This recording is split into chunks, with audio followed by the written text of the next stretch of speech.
Hello, everyone, and welcome to episode 452 of the True Crime All the Time Unsolved podcast. I'm Mike Ferguson, and with me, as always, is my partner in true crime, Mike Gibson. Gibby, how are you? Hey, I'm doing good, man. Well, we are in our new studio finally. We are. We're digging it. Absolutely. And if you're on Patreon, you've already seen it because we did our first video on Patreon on Saturday. If you're not, we're dropping our first True Crime All the Time extra episode this coming Thursday. Yeah. And with that, the video will also be on YouTube. So you can check it out, see our new studio, watch me and Gibby do the episode. If you're not subscribed to the YouTube channel, definitely do that because it's something you want to check out. Absolutely. Let's go ahead and give our Patreon shout outs. We had Roz Tron. What's going on, Rostron? Elizabeth Sperber. Hey, Elizabeth. Tasha Kearney. Thanks, Tasha. Neom D. Well, thank you, Neom. Tracy Nelson. What's going on, Tracy? Lori Popesky. Hey, Lori. Terry. Oh, there's Terry. Danielle Shin. Well, thanks, Shin. And last but not least, Wanda Shepard jumped out to her highest level. Is that kind of like WandaVision? Maybe. Did you watch that? I did not. Yeah, you don't like that stuff. I did. Was it good? Yeah, I'm actually a big fan of the Olsen lady. Oh, okay. She's my favorite of all three Olsens. Well, I like Wanda because Wanda is a good supporter. Well, yes. And the other Wanda doesn't support us at all, as far as I know. The WandaVision? Yeah. If we go back into the ball. This week, we selected Sarah Reed. Well, thanks, Sarah. Yeah, we appreciate all the support. We have a brand new episode out on TCAT where we're talking about Lewis Davidson. He was a well-known emergency room doctor in the Tampa Bay area. In 1994, he was brutally beaten and murdered in his home. And the investigation, man, it went all over. It did. But it eventually came back to somebody very close to him. And that episode that's coming out this Thursday on True Crime All the Time is on this woman named Libby Adame. And this is a wild story, Gibbs. She was basically a person who had built this big social media following. She was known as the Butt Lady because she gave silicone injections to people to, plump up their rear ends at a very low price compared to most people. This is totally different than Kramer being the ass man. Yes, different concept. But she wasn't licensed to do this stuff, and 3 people actually died, and she disfigured dozens and dozens more people. Yeah, it's a shame. Yeah, so make sure you check that out. All right, buddy, are you ready to get into this episode of True Crime All the Time Unsolved? I am. We're talking about Lester Eubanks. Lester was sentenced to death for the November 1965 murder and attempted rape of 14-year-old Mary Ellen Deener. After his sentence was commuted to life in prison, he was able to charm his way into the prison's honor program, which gave him the opportunity to escape during an outing in December 1973. Lester's been on the run ever since, and he's currently on the U.S. Marshals Most Wanted list. I mean, you think about it. 1973. That is a long time to still be out on the run. Yeah. I was born that year. So, it's he's coming up on 53 years of being on the run. But, this prison's honor program, I'm sure some have it. I don't know if every prison has it, but, it's supposed to be for kind of the model inmates. You got to be really doing all of the right things, not getting into trouble. You just wonder, was he setting this up for years and years and years? Or did he just realize that he had this amazing opportunity to escape one day and he took it? I kind of feel like it's like Shawshank sometimes, right? You do little steps here and there in preparation to that day you can finally escape and hopefully break free. Oh, just for the opportunity to present itself, and you want to be ready. That could be. Lester Eubanks was born on October 31st, 1943. He's the son of Reverend Mose Eubanks, Lester's criminal record dates back to his teenage years. He was cited in juvenile court on December 24th, 1959, on a charge of assaulting a 12-year-old girl from Mansfield, Ohio. He admitted to grabbing the girl and knocking her down. When she bit him on the hand, he let her go and fled downtown. He was arrested while walking down the street because the girl had given police a description. Good for her. Yeah, I mean, that's amazing for her. Number one, that she got away. Right? She fought back. She bit this guy. But also amazing that at 12 years old, she was able to give police a description that was good enough for them to track this guy down. But here he is, 16 years old, already causing issues. When admitting to attacking the girl, Lester also told police he grabbed a small girl on October 29th, 1959, after a high school dance. He let her go because she was screaming. So he's showing a pattern. Absolutely. Already. He was put on probation on his 18th birthday and turned over to his father.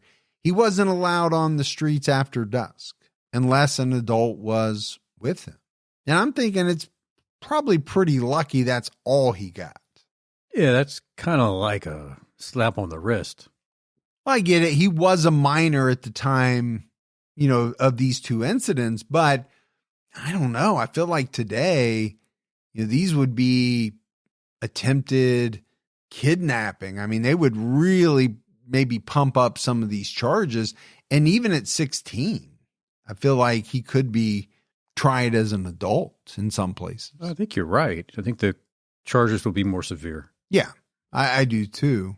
As an adult, Lester served as an Air Force medic.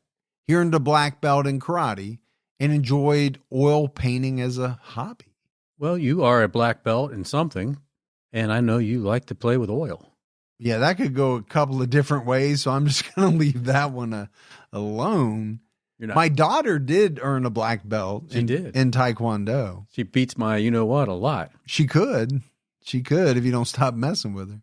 After leaving the military, he worked in the shipping and receiving department of a waterbed store and painted houses on the side. He was said to be an avid churchgoer, per the Mansfield News Journal. I really loved my waterbed back in the day. Yeah, were we talking about waterbeds a few months ago? I think we were. Because I had a dream the other night that I was back in like the waterbed I had in high school. Yeah. That thing was awesome. It had no support whatsoever. No baffles, just sloshing around. It was a slosher. Yeah. And, but I slept great because in the summer you could turn the heater down and it would get real cold. Yeah. Or, in the wintertime, you turn the heater up and get nice and warm. They used to be so popular, and just one day you never heard about them again. Yeah. Yeah, I don't know. They probably turned out to be horrible for your back. It's probably why I have so many back problems now, because I had a waterbed for so long. On November 14th, 1965, Lester Eubanks shot and bludgeoned 14-year-old Mary Ellen Deener to death during an attempted rape. Mary Ellen was born in Memphis, Tennessee. On July 27th, 1951, she was brought to Mansfield as an infant. She lived with her mother, Cassie Jones, and 6 siblings. Mary Ellen was a good student. She had a high GPA. She was on the school newspaper staff and participated in Glee Club. Oh, I love Glee Club. Yeah, I know you were big into that. You were, I think, in some ways, the inspiration for that show, Glee. That's what I've heard anyway. I'm not going to deny. I mean, you're the one that told me that, so that's the only frame of reference I have. Mary Ellen's sister, Myrtle Carter, told Unsolved Mysteries, Mary Ellen was just a typical little girl, riding bikes and hopscotch and, playing with dolls. Oh, and she had a lot of friends. Mary Ellen's mother told the Mansfield News Journal back in 1965, Mary Ellen wanted to become a nun. She thought she could have been of most service to people as a nun. That's interesting. It is. I don't know how many young girls, especially today, would think about that. a lot of people are thinking about becoming YouTube stars or singing sensations. Now, in the 50s, okay, maybe a little different. But even then, I don't know how common it would be at a pretty young age. Well, I think the Catholic Church was on a larger stage back then, too. Yeah, I would say that's probably true. Mary Ellen had a strong desire to become Catholic and often read books about Catholicism and nuns. On the evening of November 14th, 1965, Mary Ellen and her 12-year-old sister Brenda were doing laundry. This was part of their normal assigned chores. A 12-year-old doing laundry back then? Well, back then, it doesn't surprise me. Today, it might surprise me. Now, I'm a big believer in chores. My kids, not so much. So it has been a battle for years and years and years. Now, the older they've gotten, the easier it's become. But when they were younger, man, trying to get them to do chores was like, they would just get so off track so easily. And I don't know if that's because of the phone age, the video game age, whatever you want to call it. Right. Their attention span just didn't seem to lend itself to being able to get them to do chores easily. Yeah, but you are a big chore person, because I can't leave here without scouring and cleaning that bathroom and taking your trash out before I leave. That's like my chores that you force on me.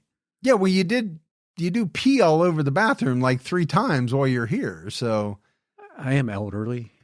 The girls had washed all the clothes, but the family's dryer broke, so they had to take a taxi to the nearby laundromat to use the dryer.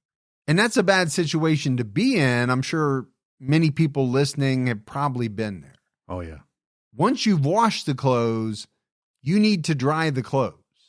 Because I think we've all forgotten to switch the washed clothes to the dryer. It's the worst. Then they smell. You got to rewash them. It's just a big mess. Mary Ellen and Brenda left around 10:30 p.m.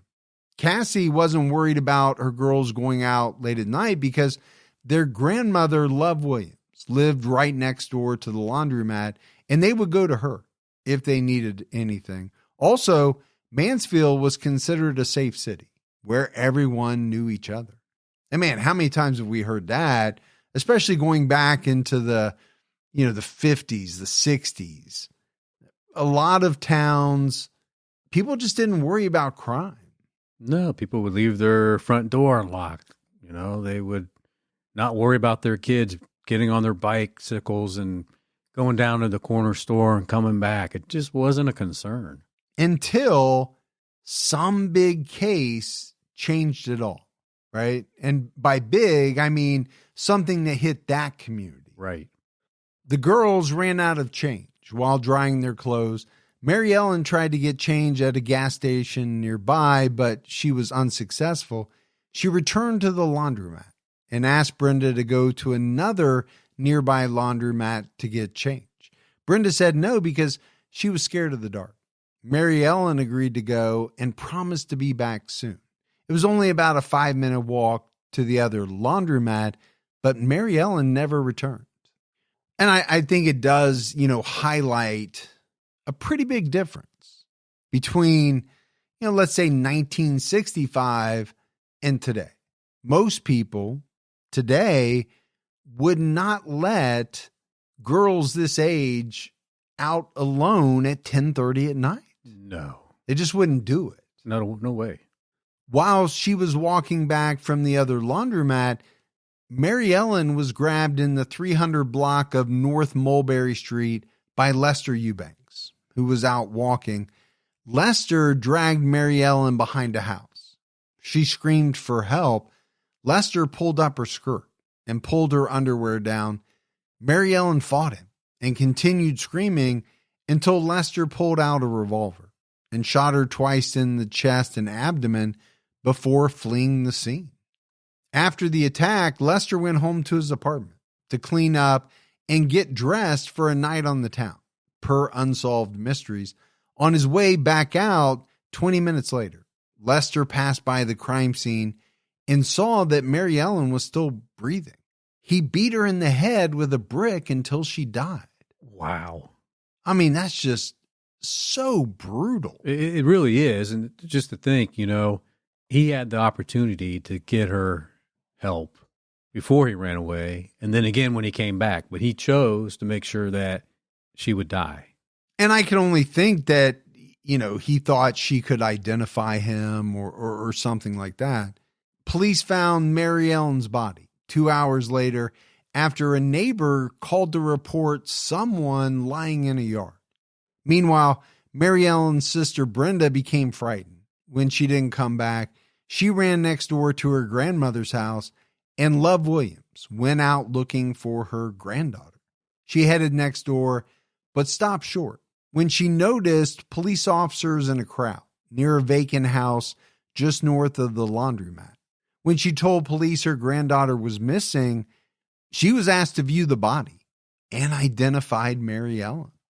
That'd be tough. Yeah, I mean, just absolutely heartbreaking to have to identify the body of your, young granddaughter.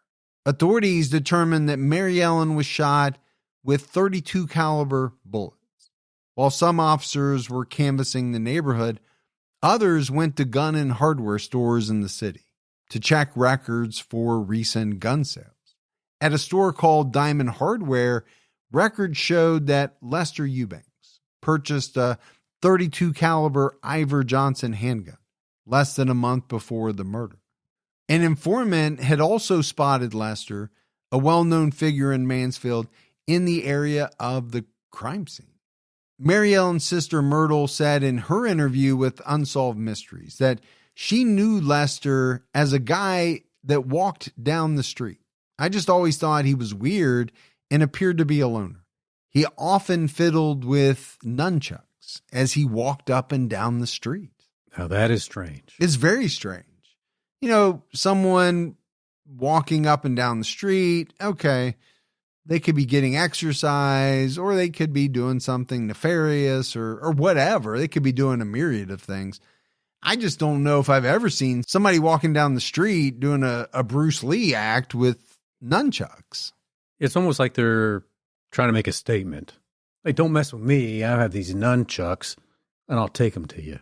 Well, that, or I might have some mental health issues, that are occurring right now. Have you ever played with nunchucks? I have. Yeah.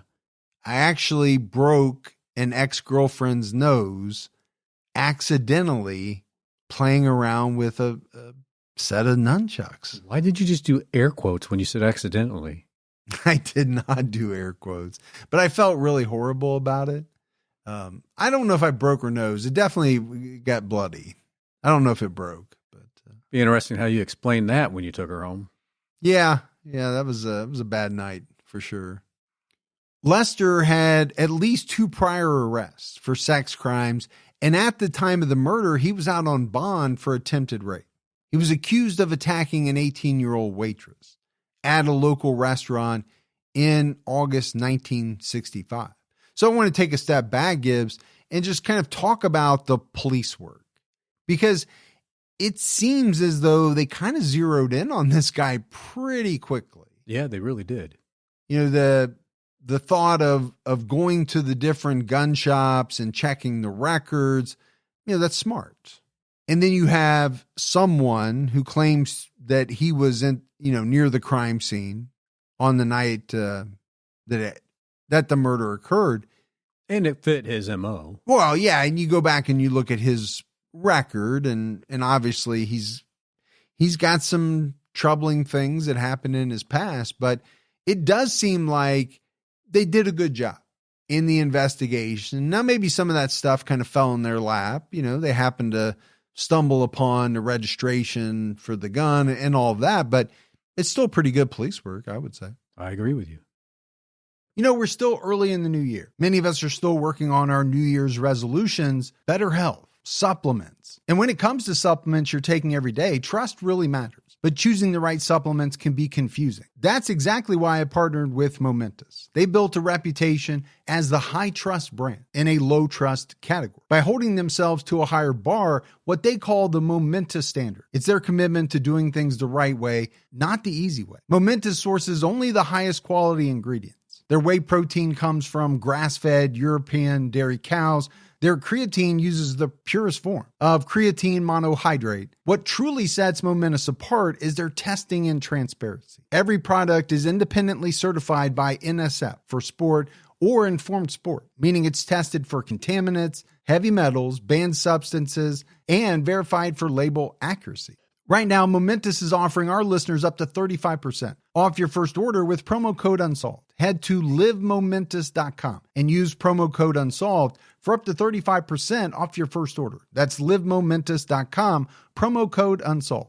You know, folks, finding a therapist is hard enough, but finding one who actually takes your insurance, that's where most online therapy platforms fall short. Many of them don't work with insurance at all. Rula does things differently. They partner with over 100 insurance plans, making the average copay just $15 per session. That's real therapy from licensed professionals at a price that actually makes sense. Think about it. You use your insurance benefits to maintain your physical health, so why wouldn't you do the same for your mental health? With Rula, there's no wait list, no frustrating back and forth. They make it easy to find a mental health provider who is accepting new patients, and appointments are available as soon as tomorrow. Plus, Rula sticks with you throughout your journey, checking in to make sure your care is helping you move forward. You know, Gibby and I talk about mental health a lot, and I'm a big believer in online therapy. I've used it for years. If you're in need of therapy, check out Rula. Go to rula.com/TCATU to get started today. That's RULA.com/TCATU for quality therapy that's covered by insurance. Lester was called into the police station and went willingly. He confessed shortly after his arrival. In his confession, Lester said he was hanging around and saw Mary Ellen in the laundromat. She was drinking a bottle of soda as she walked back. Mary Ellen seemed suspicious of him. She raised the bottle, and he couldn't tell if she was going to drink her soda or hit him. He blocked the movement with his hand. Lester said, "She started to scream, and I got kind of scared with this other thing hanging over my head. I would look kind of ridiculous with a screaming girl on a dark part of the street." He put his hand on Mary Ellen's mouth and told her she couldn't scream, but she continued trying to call for help. He pulled her behind a house and tried to quiet her, but she wouldn't stop. He then shot her. After Lester arrived at headquarters, police found a .32 caliber gun near the crime scene. The serial number matched the one on the gun Lester purchased. You know, I think the one part that Lester left out was he also tried to rape her. Yes. Yeah, and I think, number one, the confession came very quickly, you know, which does happen sometimes. I think more often than not, the police have to wear people down and, you know, they're going to lie and they're going to do this until they finally realize that they're not getting out of this. And then they ultimately confess. It sounds like he confessed very, very quickly, but the story that he told, right? Okay, she's got a bottle of soda. I didn't know whether she was going to drink it or she was going to hit me with it. First of all, that seems ludicrous. Right. To me. This is a young girl. She probably raised it because he was threatening to sexually assault her. Yeah, and then to your point, you know, leaving what really is one of the more important aspects of this attack out, that seems quite common to me. You know, it's what perpetrators do when they do ultimately confess. They confess to certain things. Yeah. But there's aspects of the crime that they don't want to talk about. Usually that is rape, sexual assault, especially of minors. People don't want to talk about that. But he readily admits that he shot her twice in the chest. Right. Jury selection for the murder trial started on May 9th, 1966. The coroner testified that although Mary Ellen was fatally wounded by 2 bullets, she was killed when her head was crushed by the brick.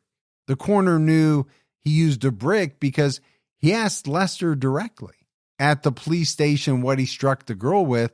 Lester responded, a brick. Well, Lester was not shy about telling the story.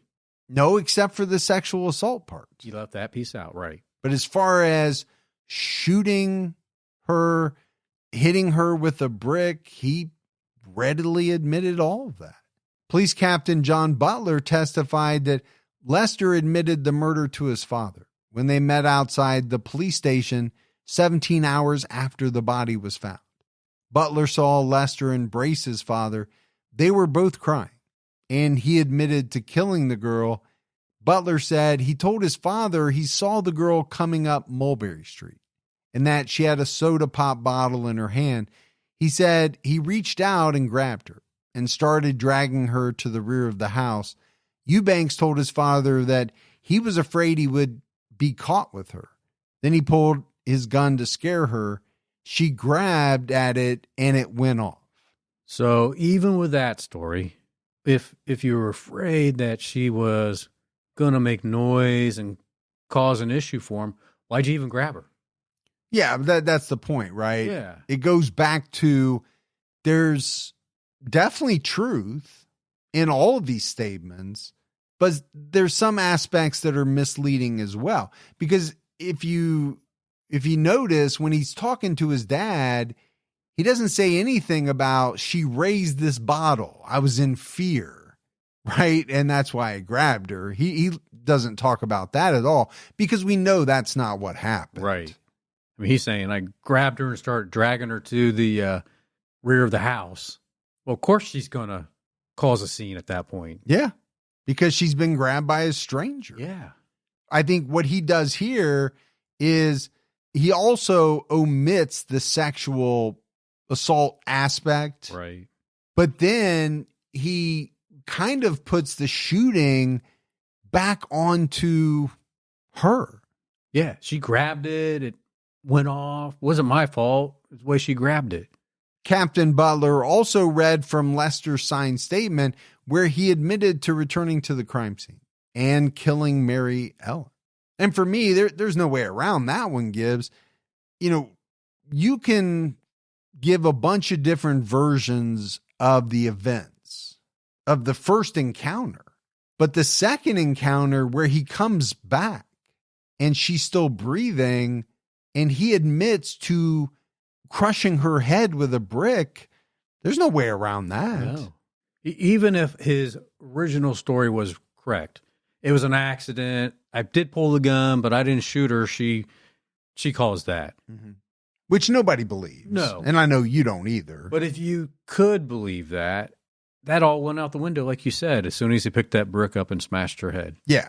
Yeah, absolutely. According to Captain Butler, as reported by the Mansfield News Journal, he said he walked on and when he heard someone running behind him, he stepped off the sidewalk. When the girl was within arm's reach, she stopped and asked what he was doing there. Eubanks said, I don't like people walking behind me, and then saw her raise a soda pop bottle she was carrying. She started to scream, and he pulled her back into the rear of the vacant house yard. They were struggling. He pulled his gun out and shot twice, got scared, and ran to his apartment, which was 2 doors away. There, he emptied the live gun bullets and spent shells in a brown paper sack and got to thinking the girl wasn't dead. He retraced his steps, hid the gun and sack of bullets, picked up a paving brick, and hit her in the head with it several times. He went home to change clothes and went over to a woman's apartment. From there, they went downtown to get food.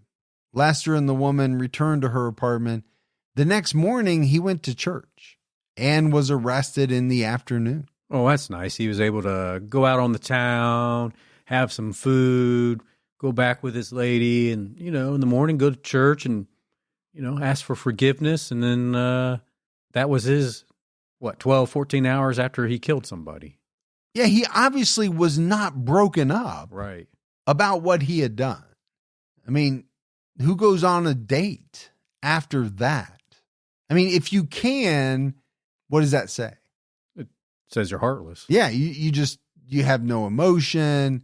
Most likely you're a sociopath or a psychopath. Yeah. The teenage girl who was assaulted by Lester in the summer was the final prosecution witness. She testified that on August 19th, 1965, she was working alone at her family's restaurant. Lester came in around 11:30 p.m. and ordered coffee and shrimp. She went into the kitchen to put the shrimp in the fryer and saw Lester's reflection in a kitchen window. She turned because she was startled. Lester asked for directions to the restroom. She was washing dishes when he came out. He commented that it was a nice place and asked if they were busy. She testified, "I foolishly said no. We don't get busy until about 2:30. I thought he was too forward. I didn't like his kind. I started to go past him to get out in front, and he grabbed me.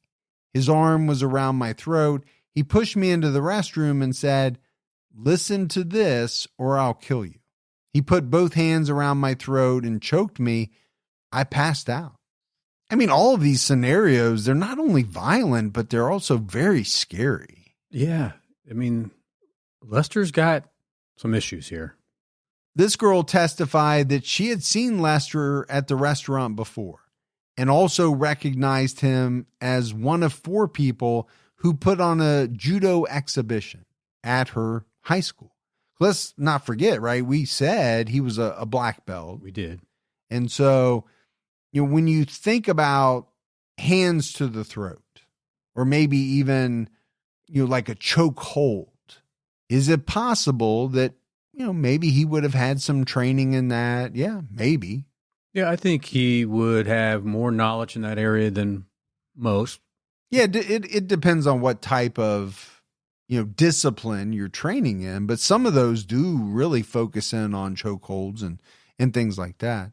Dr. Walter Massey, a psychiatrist neurologist, testified that Lester had character neurosis, and some of the classical signs of the defect are lack of good judgment and foresight, and the persons are egocentric, demanding, selfish, affectionless, and ungrateful. They have no awareness of motives and are unable to judge their own actions. Okay, let's just break that down for a little bit. I've known people, I'm sure you've known people, I'm sure people listening right now have and do currently know people who lack good judgment. They're egocentric, they're demanding, they're selfish, they're ungrateful. I mean, there are quite a few people like that. Absolutely, there are.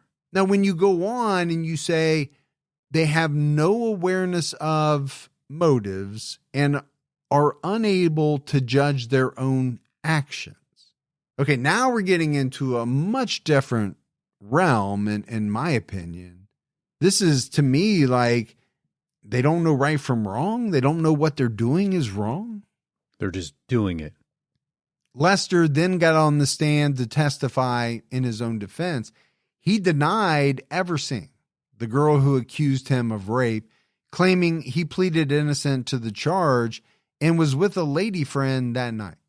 He told the same story about the murder, claiming he dragged Mary Ellen behind the house because she wouldn't stop screaming.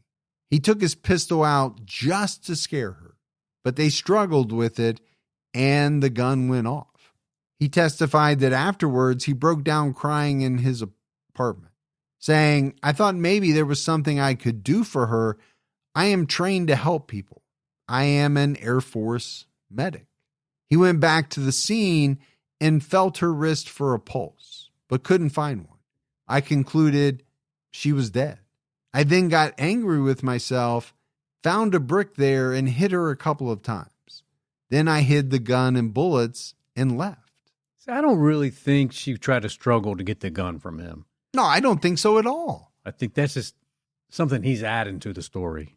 I also am not convinced that she raised this pop bottle to try to hit him with it before. Yes. Now, she might have raised it after he tried to grab her. Yeah, that sounds plausible. But his story is like, she was coming after me for no reason. I was just trying to defend myself. And that makes no sense to me whatsoever.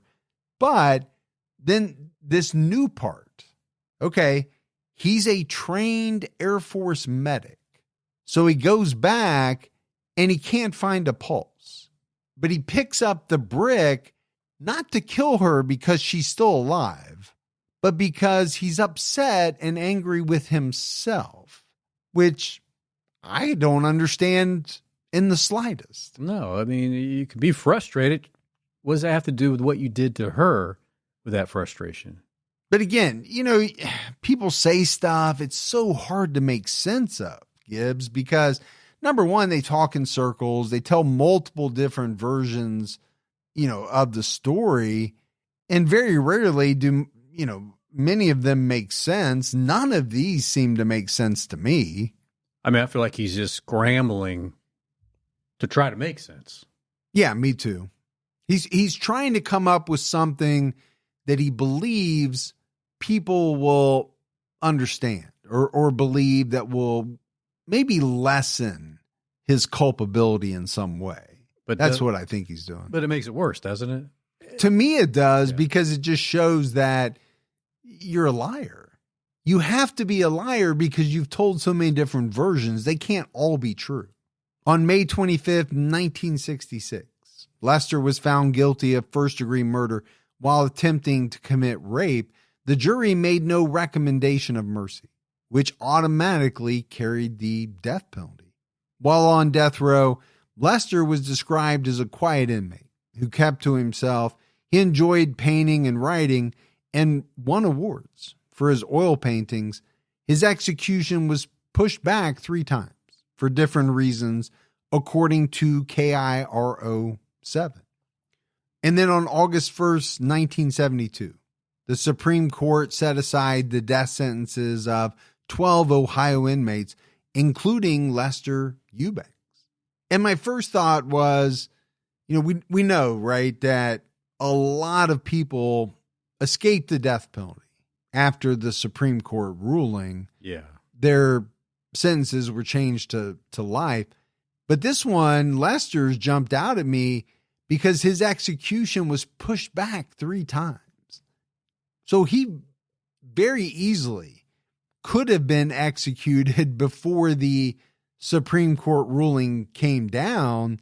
And I'm wondering how many people were, like, in the months leading up to the ruling, like they just missed that? Just missed escaping that death penalty. Like if there was somebody like the day before? Yeah, I don't know. I don't know about the day before, but there had to be somebody in the months, or multiple people leading, you know, in the months leading up to it.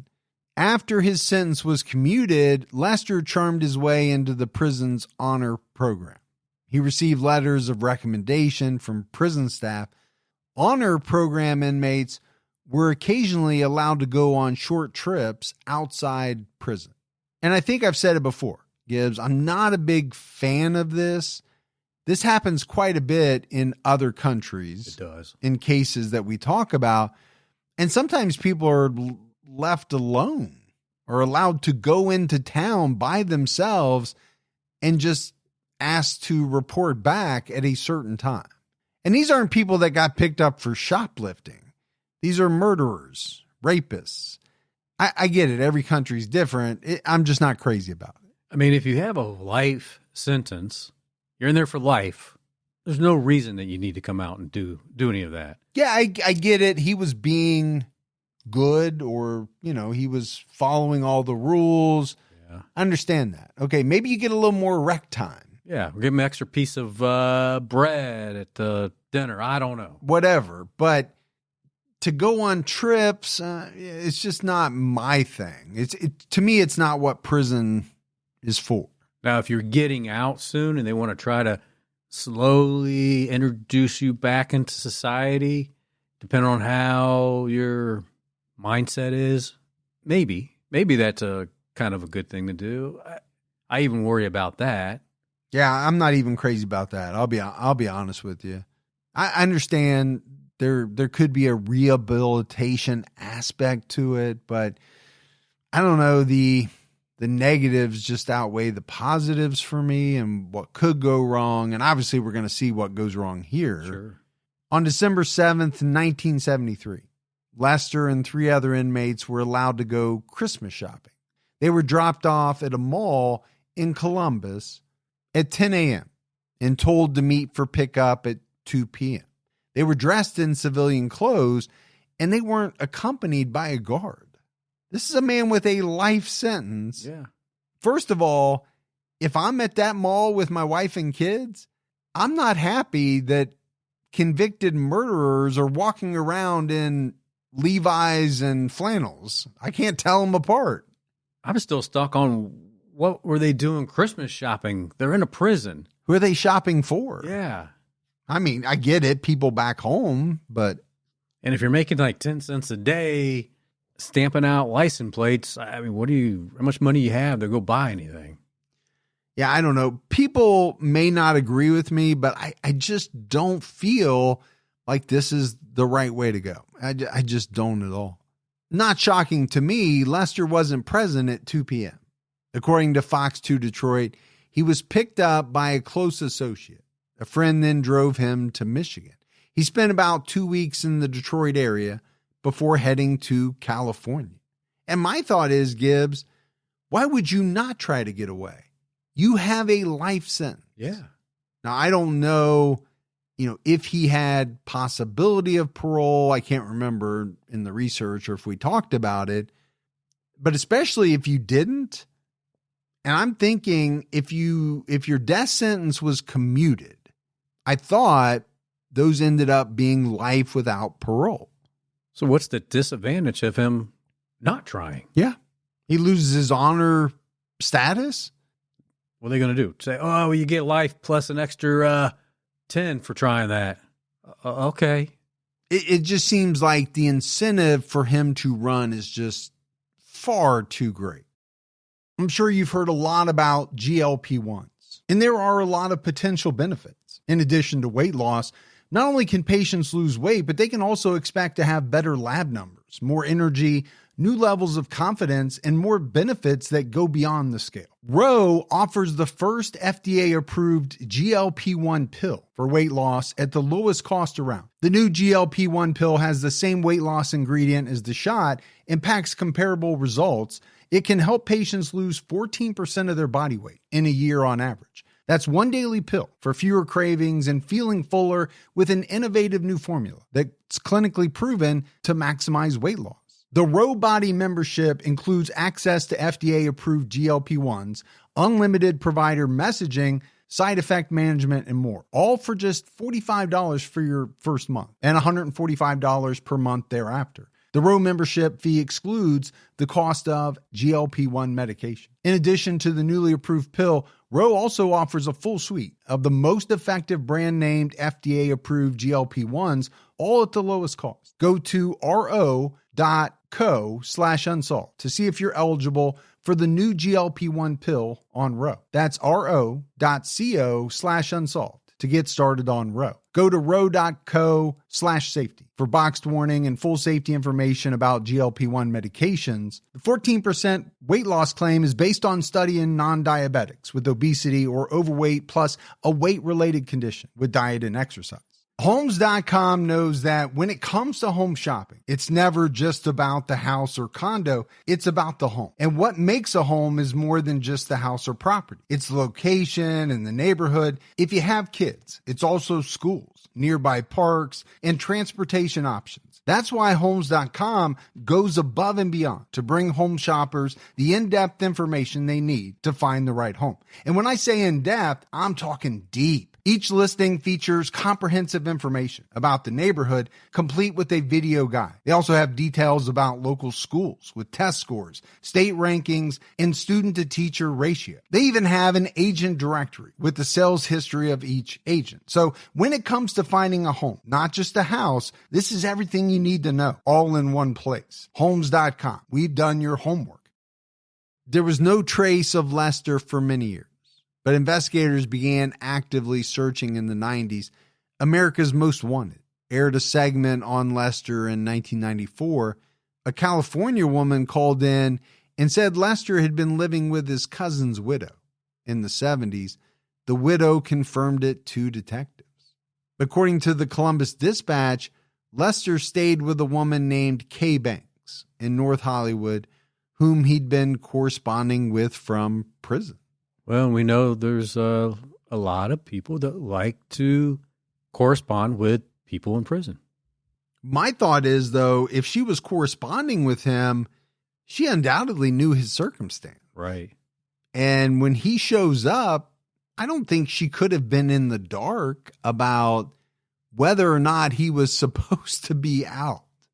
Yeah, but maybe in his correspondence with her, he put the spin on he was just at the wrong place at the wrong time and railroad job, and I really didn't do what they said I did. Or maybe he lied and said he wasn't on death row, or maybe he wasn't on death row at that point. Maybe he lied and said he was coming up for parole and, hey, I'm getting out soon. I'm going to come see you. There could have been something like that. But this woman was married to Lester's cousin, Daryl Banks. She later told investigators that Lester was a bully, and she told him a lie by saying authorities called her phone, asking about his whereabouts, and then he left her apartment after this. That's one way to get rid of him. Yeah, pretty good way, actually. After he was kicked out of the widow's home, he moved to Gardena, California, where he lived and worked at a mattress manufacturing facility until the mid-'80s. Authorities believe that Lester may have been using the alias Victor Young. In California, Lester might have lived in Gardena, South Los Angeles, Long Beach, and North Hollywood at various times. Mary Ellen's mother, Cassie Jones, died in 2000. Her sister, Brenda, died in 2014. Cassie began experiencing health issues after her daughter died, and Brenda sought counseling throughout her life, according to her sister, Myrtle Carter. And that's one thing we haven't talked about yet is, obviously this family was traumatized about what happened to their sister, their daughter, but then someone is held accountable. Yeah. And so, all right, it's not perfect, but that's a good thing, I would think, for the family. But what happens when this man escapes? I can't even imagine what was going through their minds. Yeah, I mean, I think the fear steps in. Will he come back here to hurt us? But, even if you take that away, it's now he's not paying for his crime. Exactly. In January 2016, the U.S. Marshals Northern Ohio Violent Fugitive Task Force Cold Case Unit got involved in the case. Sources told the U.S. Marshals that Lester had gone back to Ohio several times in 2003, 2010, and 2012 to attend funerals for family members. An interview with his father indicated he may have spent time in Alabama in the early 2000s. Reverend Mose Eubanks was believed to have known his son's whereabouts and took phone calls from Lester, according to Unsolved Mysteries. Authorities tapped his phone, and calls went to a teen treatment center in Alabama. Mose Eubanks died in March 2012 when he was 89 years old. Staff Lieutenant Mike Vincent of the Bucyrus headquarters of the Highway Patrol interviewed Lester's father. Vincent told the Columbus Dispatch he didn't admit that he knew where Lester was, just some of the statements he made. Why would he say, "People change, and I pray for Lester every day," if he didn't know that he was alive and well? That's a good thought process. But even if he did know, Gibbs, right, he died in 2012, so whatever he knew at the time, that was lost when he passed away. In December 2018, Lester was put on the U.S. Marshals Most Wanted list, and a $25,000 reward was issued. In 2019, the U.S. Marshals were seeking approval to compare Lester's biological son's DNA against samples of DNA collected from unsolved crime scenes around the country in hopes that it would yield a match and offer hints as to Lester's new identity or recent location. I mean, there's a possibility, too, that he could be picked up for some type of crime somewhere. Or maybe they took his DNA when they took him to prison under a different alias. Yeah, that's a possibility. But, I mean, to me, this is a really smart thing to do. You figure, Gibbs, this guy has been out for quite a while. We know how violent he was. Is it thought that he wasn't going to be violent anymore after he got out? Oh, that's a tough pill to swallow. Yeah. So to try to match, a relative's DNA against DNA from unsolved crimes, well, that might, number one, prove that he's committing more crimes, but it also might give them a sense of where he's been, where he might be at now. The FBI policy states familial searching is not currently conducted at the national level or performed by the National DNA Index System.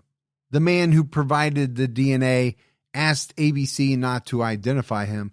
He believes his mother was raped by Lester, and he wants to see the marshals find him and bring him to justice. Oh, wow. That's got to be a tough scenario for that individual. Yeah, absolutely. In October 2020, the U.S. Marshals increased the reward from $25,000 to $50,000. The Marshals also noted that the Unsolved Mysteries episode released around that time was seeing significant success. Brian Fitzgibbon of the Marshals Service told the News Journal, he's alive. I feel we're getting closer. In March 2021, authorities confirmed that Lester was being sought in the Los Angeles area after the Marshals Service obtained photographs that allegedly showed him working and socializing with people in Los Angeles County, including a former waterbed factory in Gardena. I mean, at this point, it's got to be harder for Lester to move around and get away, right? Because now, I mean, you're in the year 2021. So many things are electronic. Yeah, it would get harder every year. Yeah. Right, as the years go by. And he's also a whole lot older. Deputy U.S. Marshal David Seiler told NBC Los Angeles, we believe that he may have never left the greater L.A. area. We know that he has a footprint there. We know that he has associates throughout the area. We just need to talk to those people. And let's face it, L.A. is a very populous area. It really is. You think L.A., New York City, are those places the worst place in the world to try to hide? I would argue no, because of the amount of people there. I think it's one of the places you could probably hide pretty good. And get lost. I mean, you're not going to go to a small town of 500. No. That wouldn't seem to make a lot of sense. But that's even why, Whitey Bulger went out to California near L.A., right? Because he knew that he could blend in and very unlikely that he would be found. But, of course, although he was. Yeah, of course, they eventually did. In May 2025, the U.S. Marshals, working with the National Center for Missing and Exploited Children, released an updated age progression photo of Lester showing what he may look like at age 81. On August 5th, 2025, the Marshals announced new DNA evidence that could help with the investigation. Over several months, the USMS Cold Case Unit worked closely with the Mansfield Police Department and the Cuyahoga County Medical Examiner's Office in an attempt to extract DNA from the clothing worn by Lester on the night of the murder. The Medical Examiner's Office was able to extract the DNA, and it has been entered into CODIS. The last known sighting of Lester was in Southern California in the 1970s. And like we said, he was going by the alias Victor Young and was known to be in Gardena, South Central, Long Beach, and North Hollywood. It's also believed he was working as a janitor at St. Francis Medical Center in Linwood in the late 80s or early 90s. Lester is described as a 5'11" black male with black hair and brown eyes, When he vanished, he weighed 175 pounds. He has a mole under his left eye and a large scar on his upper right arm, which wraps all the way around his arm. Lester is believed to have friends and family in Michigan, Ohio, Florida, Alabama, California, and Washington. According to the U.S. Marshals Service website, anyone with information concerning a wanted fugitive can contact the Northern Ohio Violent Fugitive Task Force at 1-866-4-WANTED. Or you can submit a web tip. Reward money is available, and tipsters may remain anonymous. So, Gibbs, as we wrap this one up, no doubt about it, this guy committed some horrible offenses to the point where he was given the death penalty. Right? The Supreme Court nullified that. Yeah. In their ruling. I'm still shocked that this man was allowed to go to the mall essentially unsupervised for 4 hours. I mean, he's 82 now. He's been on the run for 53 years. At what point do you think he stopped caring if they did find him? Or do you think he still cares? Or you think he's like, you know what? I'm not going to run like I used to, but if they get me, they get me. Well, number one, is he still alive? Yeah. We don't even know the answer to that question. If he is, man, he has done an amazing job of eluding the authorities. Sure, yeah. Because there have been quite a few different agencies who have been looking for him. I mean, he's on the U.S. Marshals top, most wanted list. Right. It's not a list you want to be on. No. But they seem to know very little about him recently. And you just wonder, is that because he's so good at it, or is it because he died 40 years ago and we just don't know about it? Well, that's true. So the sad thing is that he did horrible things that he never paid the price for. No, because he was allowed to go to the mall, walk around the food court. And apparently he called somebody and said, hey, come get me. And he's gone. And maybe when he was out, he changed his life and became this really good guy. But does that justify him not paying for what he did? No, nothing does. The flip side of that is it more likely that he turned his life around, he became this great guy, or that he kept doing these horrible things and just didn't get caught? Yeah, so that's really risky, right? If you're going to keep doing the same thing, the odds are not going to be in your favor unless you're really good at it. And maybe he was. But that doesn't seem to enter into or factor into the equation for a lot of these individuals. Yeah. They know how risky it is to continue to commit these type of crimes, but there's something that pulls them or compels them to do it. Right. Or the feeling they get or whatever it is overrides the risk, or else they wouldn't keep doing it. So I don't know the answer. There's so much here that's unanswerable because they haven't found this guy. But it wouldn't surprise me at all, Gibbs, if at some point they do link him to additional crimes throughout the years, where they do have DNA, that they got from a crime scene.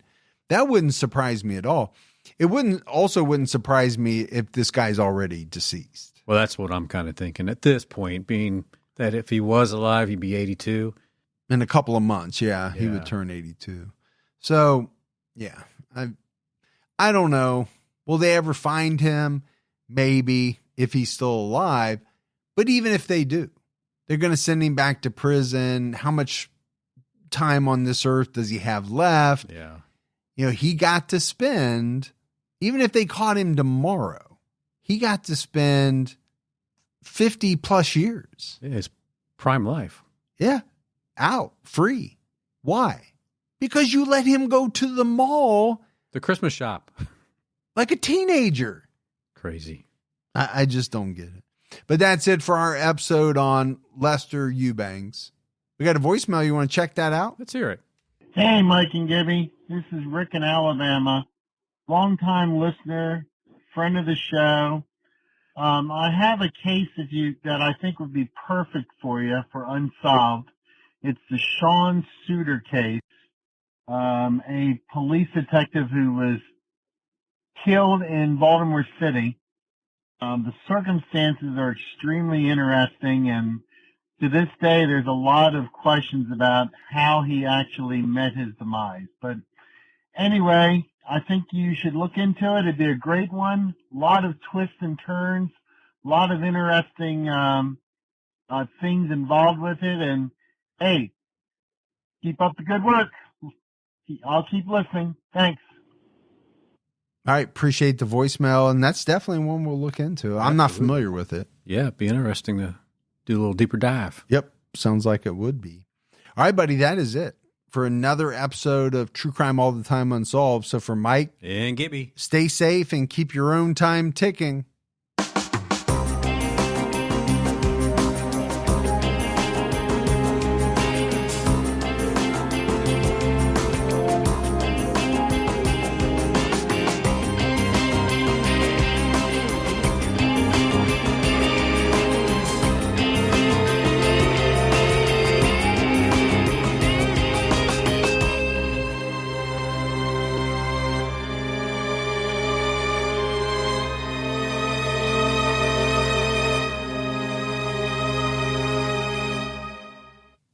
At Pluto TV, we're celebrating Black History Month with our free curated collection of Black entertainment. No ifs, ands, or buts about it. Catch award-winning films like Dreamgirls, Monsters Ball, and Selma. We must make a massive demonstration. Iconic hits like School Days and Set It Off.